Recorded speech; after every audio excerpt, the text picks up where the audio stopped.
सप्रेम नमन। आज role models का दौर है। हमें अपने जीवन में गति करने के लिए, आगे बढ़ने के लिए किसी न किसी आलम्बन की आवश्यकता अनुभव होती है। और जब हम किसी को अपना रोल मॉडल मान लेते हैं, उसको स्वीकार कर लेते हैं, और फिर यदि उसका पतन हो जाए, उसके चरित्र में गिरावट आ जाए, उस व्यक्ति के जीवन में सिद्धांत विहीनता के दर्शन हो जाएं,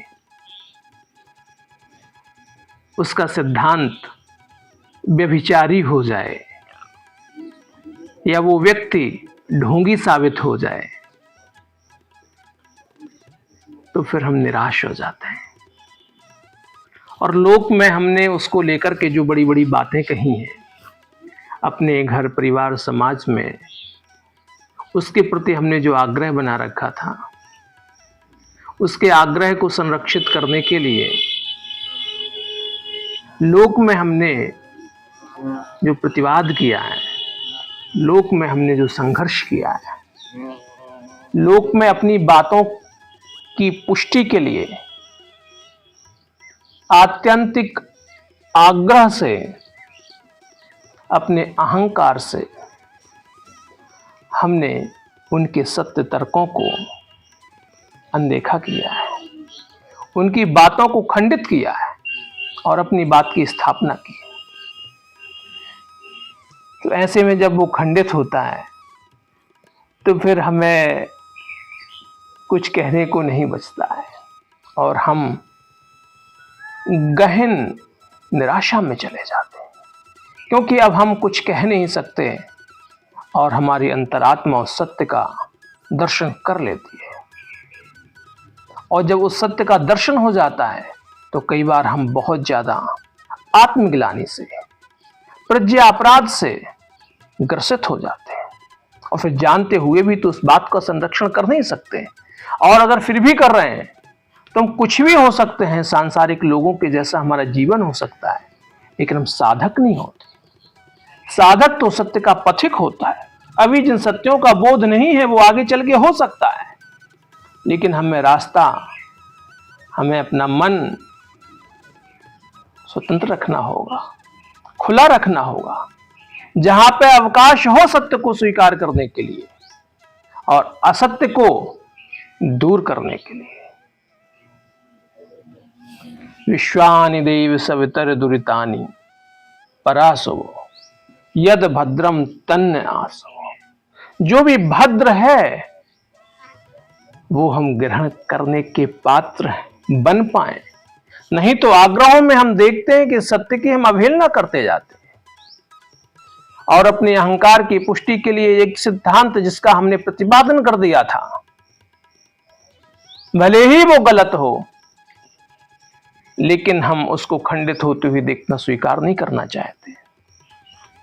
तो साधकों को ये साहस करना पड़ेगा कि अगर किसी गलत व्यक्ति का, किसी गलत सिद्धांत का, किसी गलत समूह का, संगठन का या संस्थान का हमने पक्ष लिया है या उसका आश्रय लिया है या उसके सदस्य बने हैं, और यदि हम साधक हैं और यदि हमें उसमें दोष दिखता है, उसका पथ गलत दिखता है, तो हमें स्वीकार करना होगा अपनी गलती को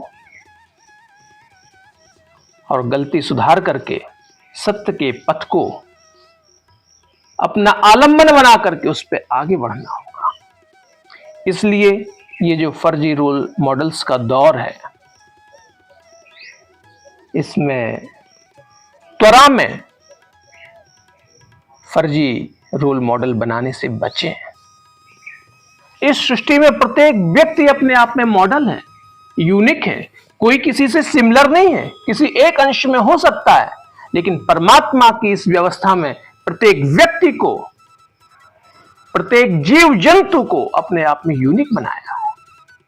पक्षी की सुंदरता अपने आप में मौलिक है, वृक्ष की सुंदरता, वो फूल, वो फल, जो उनकी प्रक्रिया है, वो अपने आप में बहुत अद्भुत है। तो निराश ना हो। किसी में कोई गुण ज्यादा हो सकता है, कोई ज्यादा सौंदर्यपूर्ण लग सकता है या अपने आप को बना सकता है संसाधनों से, कोई बहुत अच्छा वक्ता हो सकता है, किसी के पास बहुत ज्यादा धन हो सकता है, लेकिन वो आत्मा तो आपके अंदर भी है। आपकी आत्मा भी उतना ही सौंदर्य रखती है, इसलिए निराश ना हो। अपने आत्मा के सौंदर्य को निखारने के लिए सत्य को धारण करना पड़ेगा, और जब उसे अवकाश मिलेगा, एक स्वतंत्रता मिलेगी, आप किसी आग्रहों से बंधे हुए नहीं होंगे, मुक्त होंगे, स्वतंत्र होंगे, तो आपकी आत्मा का, आपके सत्य का, आपकी वाणी का सौंदर्य खिल जाएगा।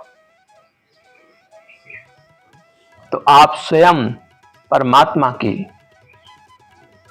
प्रतिकृति हैं, परमात्मा के प्रतिनिधि हैं, उस परमात्मा की अभिव्यक्ति देने वाले आप, वो शाश्वत वाणी है। तो अपना अवमूल्यन ना करें, निराश ना हो, और सत्य पथ का अनुगमन करते हुए सत्य को ग्रहण करने में उद्यत रहना चाहिए, और असत्य को छोड़ने के लिए भी तत्पर रहना चाहिए। ओम।